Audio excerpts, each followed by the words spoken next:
The Federal Reserve has officially cut rates for the first time in 4 years by 50 basis points, or in plain English, 0.5%.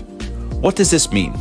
When the Federal Reserve cuts rates, they are specifically cutting the federal funds rate, which is the rate that banks use to borrow from one another.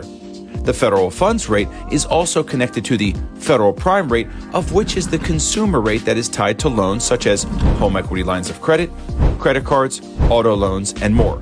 So, when the Fed cuts interest rates, it directly impacts the federal prime rate and lowers the interest rates on these type of loans.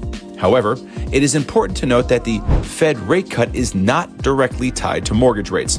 That said, mortgage rates usually get better leading up to a Fed rate cut as the bond market trades more favorably, thus lowering mortgage rates.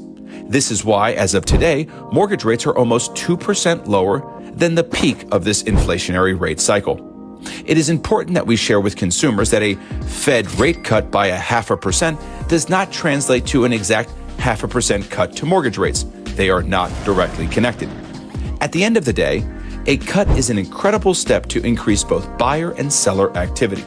The Matt Weaver team is on standby and ready to serve you and your home buyers. Let's continue winning.